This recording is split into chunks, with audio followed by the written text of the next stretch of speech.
เคทุกคนตามได้ส่วนได้เด้อบริหารทุนของตัวเองเด้อไผที่อยากเทรดตามค่อยนี่ต้องยอมรับความเสี่ยงให้ได้เนาะเวลาเสียเราจะบ่โทษไผเนาะทุกคนเนาะโอเคมาสำหรับออเดอร์นี้ทุกคนเนาะสำหรับออเดอร์นี้เด้อเนาะโอเคทุกคนเนาะค่อยตามซื้อเด้อออเดอร์นี้ตามซื้อขึ้นไปเนาะตามซื้อขึ้นไปก่อนเด้อเนาะค่อยคิดว่าโซนนี้เนาะมันยังเป็นไซด์เวย์อยู่ทุกคนเนาะตามที่เราสังเกตเบื้องนี้เนาะมันอาจจะลงมาแดง2แล้วขึ้นไปเขียวอีกเนาะกราฟมันยังไซด์เวย์อยู่เด้อเนาะในช่วงนี้เด้อทุกคนเด้อออเดอร์แรกนี่ค่อยก็เลยตามซื้อขึ้นไปเนาะเหมือนกันออเดอร์แรกแห้งมานบ่ทุกคนเนาะค่อนข้างที่จะแห้งซื้อแห้งขายเข้ามาแห้งเนาะค่อนข้างที่จะสวิงอยู่ได้เนาะเอาลงมาละบาดนี่จังไดลูกโอเคงามหลายเอามาลุ้นน้ำกันทุกคนเนาะกับ .coin เนาะโอเคสวยออเดอร์แรกวินเด้อวินโอเคปรับเงินไปต่อทุกคนเนาะการเดินเงินก็สำคัญเด้อตามได้ส่วนได้ทุกคนเนาะตามได้ส่วนได้นะไปต่อเนาะไปต่อเมื่อวันจะสามารถสร้างกำไรได้จักเหรียญเนาะวันนี้เนาะโอเคมาสำหรับออเดอร์นี้ทุกคนเนาะโอ้เป็นเท่นน้อยทุกคนเนาะอ้าวลงมาแดงละลงมาแดงเนาะโอเคทุกคนเนาะออเดอร์นี้เด้อขายเด้อขายเอ้ยลงมาแห้งแท้โอ้ทุกคนเนาะออเดอร์นี้เนาะสาเหตุที่ว่าค่อยกดขายเมื่อกี้นี้เด้อคันว่ามันขึ้นไป2เขียวนี่โอ้ค่อยมั่นใจเลยเนาะตอนมันเป็น2แท่งเขียวเนาะค่อยมั่นใจเลยเนาะจังไหนมันก็ต้องลงมาแดงแต่ว่ากดออกออเดอร์ไปแล้วทุกคนเนาะมันโอ้โหดีดลงมาแดงเนาะ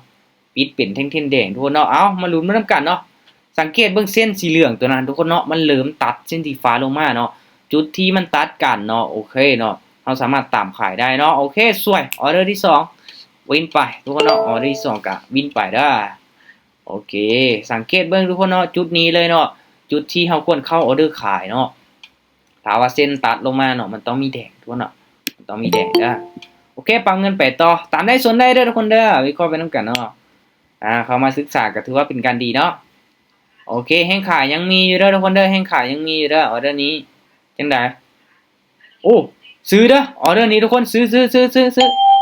ก่อนบ้านนึงซื้อก่อนบ้านนึงเนาะ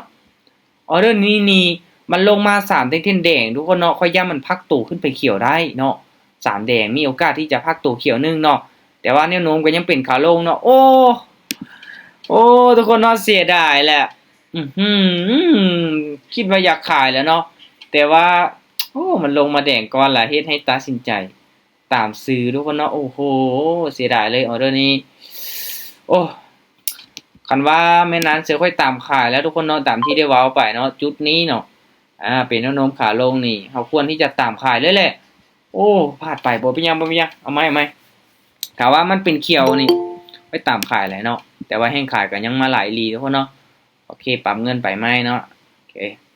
มาออเดอร์นี้ทุกคนเนาะออเดอร์นี้เด้อออเดอร์นี้โอเคทุกคนเนาะซื้ออีกบ้านนึงซื้อก่อนเด้อซื้อก่อนเนาะซื้อก่อนพอสังเกตเบิ่งทุกคนเนาะแท่งเทียนมันลงมายาวทุกคนเนาะมันลงมายาวแบบนี้นี่มีโอกาสพักโตเด้อเนาะค่อยอาศัยแท่งพักโตเด้อทุกคนเด้อเนาะสำหรับออเดอร์นี้เนาะเพราะว่ามันลงมาแดงหลายไม้แล้วเด้เนาะในเมื่อเฮาตามซื้อไม้ก่อนหน้าหันมันบ่ขึ้นเนาะไม้นี้เฮาก็ต้องได้ตามทุกคนเนาะถ้าว่าบ่ตามไปเสียดายเลยเนาะโอเคขึ้นเขียวงามหลายเนาะโอเคมันห่างออกจาก2เส้นตัวนี้ทุกคนเนาะเห็นบ่เนาะมันลงมาค่อนข้างที่จะต่ำเลยเนาะเห็นบ่เนาะมันจะกลับขึ้นไปอีกเนาะสังเกตเบื้องย้อนหลังเนาะมันใกล้ฐานที่เป็นแนวรับเก่าตัวนี้เนาะแนวรับก็คือจุดที่มันลงมาต่ำสุดตัวเนาะและมีการที่ว่าพักดันราคาขึ้นไปเนาะเป็นขึ้นเกี่ยวเนาะกลับขึ้นไปจังซี่เนาะโอเคมาปรับเงินไปต่อโอ้สลับลงมาแดงเนาะบ่เป็นหยังมั้ยสำหรับออเดอร์นี้เด้อทุกคนเด้อเนาะก็ยังมักแท่งเทียนสลับเนาะโอเคตามซื้อจัดซื้อขึ้นไปอีกเด้อออเดอร์นี้เนาะถ้าว่า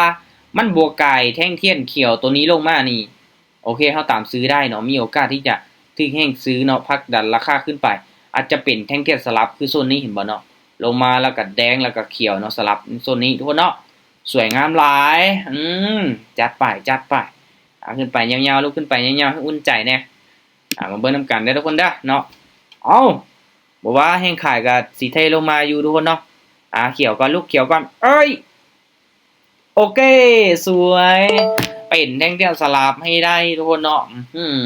อีกน้อยเดียวเนาะโอเค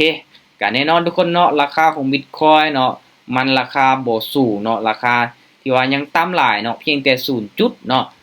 การเคลื่อนที่ของแท่งเทียนเนาะมันอาจจะดีดขึ้นดีดลงนี่เป็นเรื่องปกติเนาะมันดีดขึ้นลงแฮงทุกคนราคามันก็บ่หลายเนาะโอเคมาปรับเงินเด้อออเดอร์นี้ทุกคนโอเคตามซื้ออีกมาตามซื้อจัดไปทุกคนเนาะตามแท่งเทียนสลับไปก่อนเด้อเนาะมันสลับมา2ไม้เนาะมาเบิ่งนำกันว่ามันจะเกิดไม้ที่3บ่เนาะถามว่าอันตรายบ่กะอันตรายอยู่ทุกคนเนาะอันตรายอยู่ได้เนาะแต่ก็มาลุ้นเบิ่งนำกันเนาะขอตามแท่งเทียนสลับไปเนาะแท่งเทียนนี้จงซ้ายไว้ทุกคนเนาะเบิ่งนำกันเด้อเนาะเบิ่งนำกันอุ้ยทุกคนเนาะแนวโน้มก็ยังปิดขาลงเนาะเอาสลับฮอด3เขียวได้บ่อึบอีกหน่อยนึงลูกโอเคสวยสุดยอดลายทุกคนเนาะจัดไปโอเควิน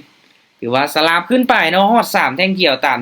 3แท่งเทียนเขียวเนาะตามที่ค่อยได้วิเคราะห์ไว้ทุกคนเนาะโอเคถือว่าจัดไปเนาะแต่สลับเนาะตรงนี้โอเคปรับเงินไปต่อทุกคนเนาะปรับเงินไปต่อโอเคมาออเดอร์นี้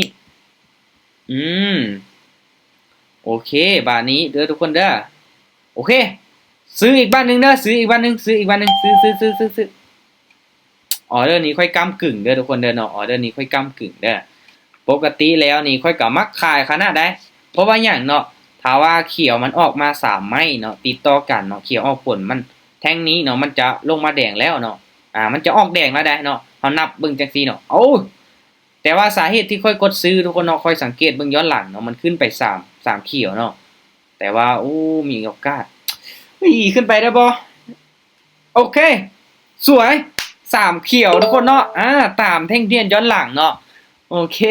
ได้สื่อทุกคนเนาะ3แท่งเทียนเขียวเห็นบ่เนาะตัวนี้เลยเนาะหลังจากที่3เขียวทุกคนมันพักตัวแดงนึงเนาะแท่งต่อไปมันจะขึ้นเขียวเนาะมาเบิ่งนำกันเด้อว่าออเดอร์นี้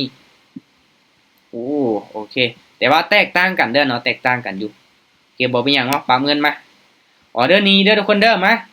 ตามซื้ออีกไหมมาตามซื้อตามแท่งเทียนย้อนหลังดูเนาะ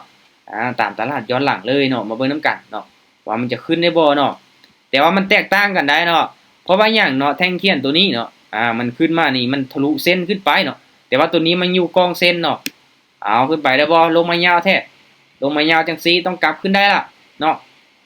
อาจารย์บ่ทันบ่โอเคทันกับไม้ต่อไปทุกคนเนาะทันกับไม้ต่อไปจะสัญญาณบ่แฮงนะอาจารย์ฝนตกนะแม่นว่ะสัญญาณอินเทอร์เน็ตก็สำคัญเนาะวินเลยออเดอร์นี้ทุกคนเนาะจัดไปโอ้โหวินจักไม่ติดล่ะ1 2 3 4 5ไม่ติดแล้วทุกคนเนาะโอ้โหไม่ติดแล้วเด้อเนาะโอเคไปต่อทุกคนเนาะไปต่อเนาะไปต่อเด้อไปต่อปรับเงินไปต่อ โอเคมื้อนี้พลาดแต่ไม้เดียวเนาะโอเคมา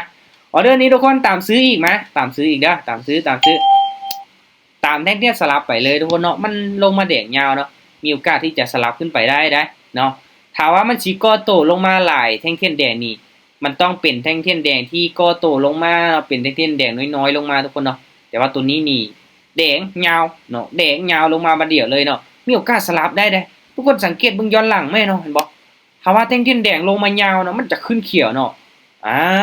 ถ้าว่ามันสิก่อโตแท้ๆเนาะแท่งเทียนมันต้องเสมอกันเนาะมันต้องเป็นแท่งเทียนน้อยลงมาทุกคนเนาะเอาสวย6ไม้ติดล่ะมาทุกคนเนาะขอจัก10ไม้ติดด้วยวันนี้เนาะ6ไม้ติดแล้วเด้อทุกคนเด้อโอเคไปต่อโอเคมาฝนตกแฮงสัญญาณแม่นว่ะแถวนี้บ่มีฝนเนาะนี่แถวคอยอยู่บ่มีฝนเนาะโอเคไปต่อทุกคนเนาะไปต่อเด้อไปต่อออเดอร์นี้ทุกคนเนาะโอเคตามซื้ออีกคือเก่าเด้อตามซื้ออีกเนาะ3เขียวมันต้องมาอีกรอบละเนาะ3เขียวมันต้องมาอีกรอบละคิดว่ามันจะเกิดเป็น3เขียวทุกคนแต่ว่าตอนท้ายเนาะมันลงมาแดงทุกคนเนาะมันลงมาแดงก็บ่เป็นหยังเนาะเฮาตามแท่งเทียนสลับไปคือเก่าเด้อเนาะเมื่อกี้นี้เห็นบ่แท่งเทียนตัวนี้เนาะมันเป็นเขียวอยู่ทุกคนเนาะคิดว่ามันจะขึ้น3เขียวขึ้นตัวนี้เนาะแต่ว่าสุดท้ายเนาะมันสลับลงมาแดงเนาะสลับก็บ่เป็นหยังเนาะเพราะว่าหยังช่วงนี้ตลาดสลับมาหลายทุกคนเนาะเพราะว่ามันก็ลงมาต่ำแล้วเห็นบ่ลงมาต่ำแล้วเนาะมันต้องสลับเนาะกลับขึ้นไปเขียวเนาะโอเคสวยวินมาอีกละ1 2 3 4 5 6 7ไม้ติดแล้วทุกคนเนาะ ถือว่าสุดยอดหลายกินเต็มเลยวันนี้เนาะให้ปั๊มเงินไปต่อเนาะปั๊มเงินไปต่อ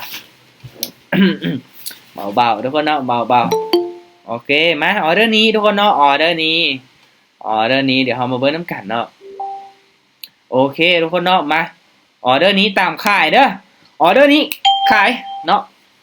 ตามซื้อมาหลายไม้ละออเดอร์นี้นี่ต้องลงมาแดงได้ทุกคนเนาะต้องลงมาแดงได้มาเบิ่งน้ำกันเนาะ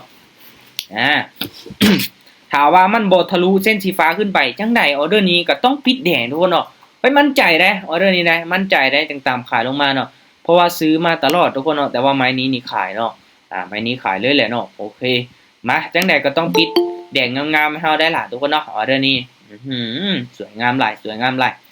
เห็นบ่ทุกคนเนาะการที่เฮาจะตามซื้อก็บ่หมายความว่าจะซื้ออย่างเดียวเนาะไม้ที่เฮาเห็นว่ามันเกิดมาเขียวหลายไม้เนาะและแท่งเทียนตัวนี้ทุกคนเนาะค่อยกับมั่นใจสุดเนาะโอเคไปต่อทุกคนเนาะปังเงินไปต่อได้ไปต่อเรื่อยๆเนาะวินเอารัวๆเนาะวินรัวๆโอเคมาสังเกตเบิ่งออเดอร์นี้ทุกคนเนาะสังเกตเบิ่งออเดอร์นี้เด้อออเดอร์นี้มีโอกาสที่จะลงมา3แดงได้เด้อทุกคนเด้อเนาะใส่เข้ามามีโอกาสเนาะโอเคขายอีกเด้อขายไม้นี้ขายเด้อทุกคนเด้อเพราะว่าอย่างเนาะมันยังติดกับเส้นสีเหลืองๆตัวนี้ทุกคนเนาะมันยังติดกับเส้นสีเหลืองๆตัวนี้มีโอกาสที่จะลงมาต่อได้เนาะมีโอกาสที่จะลงมาต่อได้เนาะถ้าว่ากรณีที่มันลงมาต่ำเนาะลงมาห่างออกจากเส้นตัวนี้เนาะมีโอกาสที่จะขึ้นไปเนาะแต่ว่าออเดอร์นี้มันยังติดกับเส้นตัวนี้เนาะใส่คำว่ามีโอกาสลงมาต่อทุกคนเนาะลงมาต่อเด้อลงมาได้บ่ออเดอร์นี้จังไดลูกจังได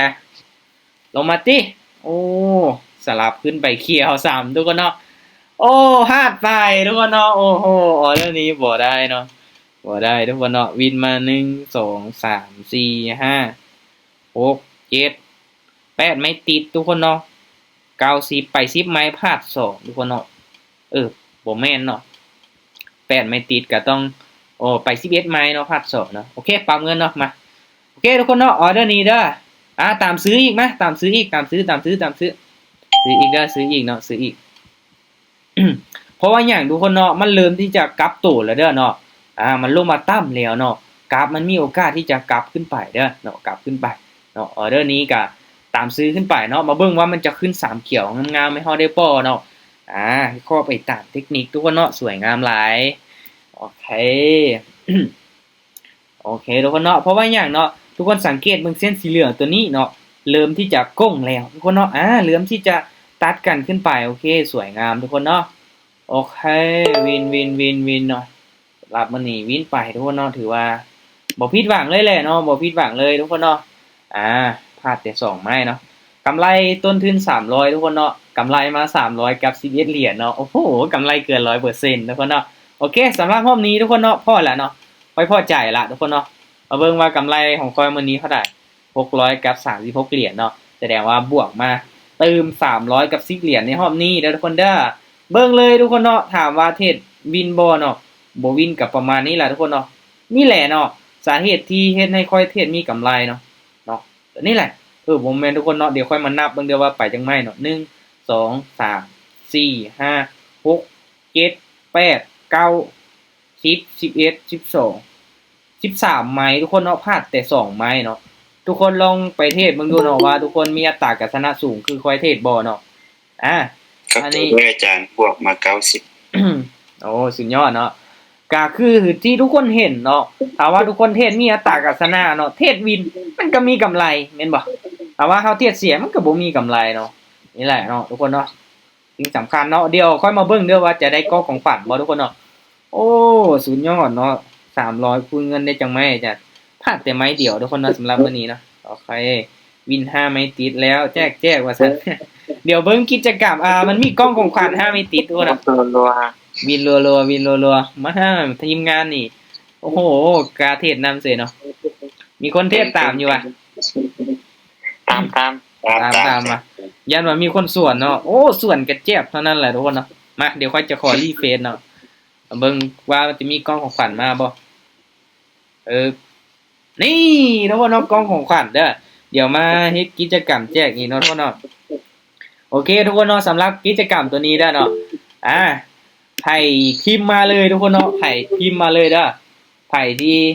คิดว่ากล้องของขวัญนี้เนาะค่อยเปิดมาแล้วจะได้จักเหรียญเด้อทีมงานที่อยู่ในมีตติ้งของเฮาเนาะคนหนึงตอบได้คำตอบหนึ่งเด้อทุกคนเด้อเนาะคนหนึงตอบได้คำตอบหนึ่งถ้าว่าไผที่ตอบถูกเนาะค่อยเปิดมานี่ได้เท่าไหร่ค่อยแจกให้เลยเด้อคนหนึงตอบได้คำตอบเดียวเด้อทุกคนเด้อห้ามพิมพ์2เทื่อเนาะถ้าว่าพิมพ์2เทื่อถูกนี่จะโมฆะทุกคนเนาะจะบ่ให้เด้อลองพิมพ์มาเลยเนาะลองพิมพ์มาเลยโอเคถือว่าเป็นกิจกรรมม่วนๆเนาะมื้อนี้ก็ได้ทั้งกำไรเนาะได้ทั้งรางวัลทุกคนเนาะโอเคปิดไมค์ให้แน่เนาะมีเสียงรบกวนหน่อยนึงเด้อปิดไมค์ให้ก่อนเด้อโอเคมาทุกคนเนาะโอเคไผจะหมานทุกคนเนาะหมานก็ได้เด้ได้หลายได้5ไม่ติดทุกคนเนาะบ่คือกล้องปริมาณการเทศมากนี้เนาะได้น้อยขนาดทุกคนเนาะเดี๋ยวมื้ออื่นก็จะเฉลยเนาะกล้องปริมาณการเทศมากเนาะว่าไผจะได้เนาะทุกคนเนาะโอเคเดี๋ยวเฮามาลุ้นเบิ่งกันเด้อหมดแล้วบ่ทุกคนหมดแล้วบ่พิมพ์มาหมดทุกคนแล้วเนาะถ้าว่าหมดนี่จะเปิดแล้วได้นี่ยังอาจารย์ยังวะพิมพ์มาไผที่บ่พิมพ์เด้อแต่ว่าคนเดียวเนาะตอบได้คำตอบเดียวทุกคนเนาะโอเคสวยงามหลายเนาะมาน้องโทรศัพท์ค้างอาจารย์พิมพ์บ่ได้จ้ะ พิมพ์บ่ได้วะลองเว้ามาเลยเนาะว่าจะได้เท่าใดเนาะลองเว้ามาเบิ่ง20เหรียญอาจารย์20เหรียญโอเคจัดไปถ้าว่าได้20เหรียญนี่มีโอกาสได้แหละเนาะโอเคมาเดี๋ยวค่อยจะมาเปิดกล่องของขวัญเลยทุกคนเนาะถือว่าเฮามาลุ้นมานำกันเนาะว่าจะได้จักเหรียญทุกคนเนาะว่าจะมีคนตอบถูกบ่ทุกคนเนาะโอเคทีมงานกรรมศาสตร์ถือว่าผิดหวังทุกคนเนาะไผที่เข้าร่วมมีตติ้งค่อยนี่บอกเลยแต่ละมือบ่มีคำว่าผิดหวังทุกคนเนาะบวกรัวๆเนาะโอเคนับถอยหลังเลยทุกคนเนาะ3 2 1โอ้โหได้หลายขนาดทุกคนเนาะได้ 14.96 เหรียญทุกคนเนาะเดี๋ยวค่อยไปเบิ่งก่อนเนาะว่ามีไผตอบถูกดิงได้14ซื่อๆเนาะบ่มีจุดเนาะบ่ถูกนี่เนาะต้องให้ถูกเป๊ะๆได้ทุกคนเนาะโอเคเดี๋ยวเบิ่งบ่มีเลยทุกคนเนาะโอ้ยจังซี่แหละทุกคนเนาะตอบคำถามนี้บ่ถูกเนาะสิให้ถูกเลข6ตัวมันก็เป็นไปได้ยากเนาะทุกคนเนาะขนาด2ตัวยังบ่ถูกโอเคถือว่าค่อยเอาคนเดียวทุกคนเนาะทั้งรางวัลทั้งกำไรเนาะมื้อนี้เนาะไผที่ติดตามก็มีกำไรแล้วดิทุกคนเนาะตอบตอนนี้ได้บ่อาจารย์บ่ทันละตอบตอนนี้บ่ทันแล้วเนาะเฉลยไปแล้วทุกคนเนาะเฉลยไปแล้วตอบบ่ทันแล้วเนาะโอเคถือว่าสุดยอดหลายมื้อนี้ทุกคนเนาะกราฟอาจารย์โอเคเข้ากับเทคนิคของข้อยเนาะเข้ากับเทคนิคของข้อยเนาะเทศก็วินรัวๆเนาะตามที่ทุกคนเห็นเลยเนาะบ่ได้ขี้โม้ได้ทุกคนเนาะบ่ได้ขี้โม้เนาะว่าตัวเองเทศวินเทศเก่งอีหยังเนาะมันก็เข้ากับเทคนิคของเฮาเนาะเฮาเทศก็มีอัตราการพัฒนาเนาะเฮาเทศก็สามารถสร้างกำไรได้ทุกคนเนาะเฮาเทศด้วยความรู้แท้ๆทุกคนเนาะเฮาเทศด้วยบทเรียนแท้ๆเนาะเฮาบ่ได้เดาเฮาบ่ได้สุ่มมั่วอีหยังเนาะความที่ว่าเฮาจะเทศได้ประมาณนี้ทุกคนคิดว่าค่อยฝึกฝนมาหลายส่ำใดเนาะเก็บกับประสบการณ์มาหลายส่ำใดจึงจะเทศวินรัวๆขนาดนี้เนาะคนลองคิดเบิ่งเนาะบางคนนี่เข้ามาบ่ฮอดเดือน2เดือนเนาะเติมเข้าไปเทศเสียติดลบเนาะเป็นจังซั่นเป็นจังซี่เนาะโทษเว็บโทษกราฟเนาะโทษโบรกเกอร์ไปทุกคนเนาะบ่ต้องโทษทุกคนเนาะถ้าว่าเจ้ายังศึกษาบ่ดีพอนี่บอกเลยเนาะอาจารย์โอเคอาจารย์ถามแม่อาจารย์ลองว่ามาเบิ่งตอนอาจารย์เข้ามาเช่นนี้อาจารย์แบบว่าอาจารย์ศึกษาได้ประมาณจักเดือนอาจารย์ค่อยมาช่วยเงินเทศแล้วก็อาจารย์รู้สึกว่าได้ตัวเดือนอาจารย์จะมีแบบรู้สึกว่าเฮาเก็บได้กำไรสำหรับค่อยว่าตอนค่อยเข้ามาโครงการแรกๆค่อยศึกษาเงินเดโมนี่ประมาณเดือนนึงนี่แหละตัดสินใจเติมเข้าไป5เหรียญเนาะตอนนั้นเนาะเติมเข้าไป5เหรียญนี่บอกเลยเนาะเทศไปเทศมาเสียเบิดเนาะเติมอีก5เหรียญเนาะเทศไปเทศมาเสียคือเก่าเนาะบ่ได้ละบัดนี้เนาะเราต้องตั้งใจศึกษาแล้วเนาะบัดนี้เนาะในเมื่อเฮาเทศลบแล้วมันเริ่มที่จะอยากศึกษาอยากกินหูอยากจริงจังแล้วบัดนี้ทุกคนเนาะคนเฮานี่มันต้องติดลบก่อนเด้จังตั้งใจศึกษาแต่ว่าตอนบ่ติดลบนี่การเทศมันสิมีหยังยากมีแต่2ทางมีแต่ซื้อกับขายมีแต่เขียวกับแดงมันบ่ได้ยากนะเนาะเติมเข้าไปเทศเสียเนาะบัดสุดท้ายเนาะต้องใช้ระยะเวลาหึงเติบทุกคนเนาะจึงจะมีกำไรเด้อันก็ยังมีได้มีเสียเนาะคือทุกมื้อนี้ทุกคนเนาะแต่ว่าช่วงหลังๆมาเนาะช่วงเดือนนี้ก็เทศมีกำไรทุกมื้อเนาะที่ว่าเปิดมีตติ้งขึ้นมาทุกคนเนาะตามที่ทุกคนได้เข้าร่วมเลยเนาะไผ ที่ได้ติดตามเนาะช่อง YouTube ของข้อยเนาะค่อยเอาคลิปลงทุกมื้อเนาะเวลาที่ค่อยเทศค่อยอธิบายเนาะใช้เทคนิคตัวใดเนาะเดินเงินแบบใดตั้งเป้าใดเป้าเสียแนวใดเนาะให้ทุกคนไปเบิ่งคืนทุกคนเนาะแน่นอนเนาะการฝึกฝนเป็นสิ่งสำคัญทุกคนคิดว่าก่อนที่เมสซี่เนาะจะเป็นนักเตะระดับโลกนี่เมสซี่ฝึกฝนมาหลายส่ำใดเนาะปั้นฟรีคิกนี่จักหน่วยเนาะทุกคนนับได้บ่เนาะนี่แหละเนาะการฝึกฝนเท่านั้นเนาะที่จะเฮ็ดให้เฮาคนเฮ็ดให้คนเฮาเก่งทุกคนเนาะบ่ว่าจะเฮ็ดหยังก็ตามเด้อทุกคนเด้อต้องเป็นคนที่มักฮักเนาะในการศึกษาในการเรียนรู้การพัฒนาตนเองเนาะพยายามฝึกฝนให้หลายทุกคนเนาะวันนี้ว่าจะเก่งเด้อทุกคนเด้อเนาะเพราะว่าการเทรดนี่คือการเด้อเนาะเฮาบ่ได้เทรดว่าเฮาคนเดียวเนาะคนทั้งโลกทุกคนเนาะไผที่เก่งเนาะคนนั้นจะอยู่รอดทุกคนเนาะไผที่บ่เก่งนี่บอกเลยเนาะจะเป็นเมาเนาะอยู่ในวงการเทรดนี้ทุกคนเนาะถ้างั้นทุกคนเลือกเอาเนาะว่าจะเป็นกลุ่มคนที่อยู่รอดหรือว่ากลุ่มคนที่จะล้มเหลวในวงการนี้ทุกคนเนาะนี่แหละเนาะเป็นสิ่งสำคัญทุกคนเนาะซื้อช่อง YouTube อย่างอาจารย์เนาะวันนาเทรดเดอร์เด้อทุกคนเด้อเนาะ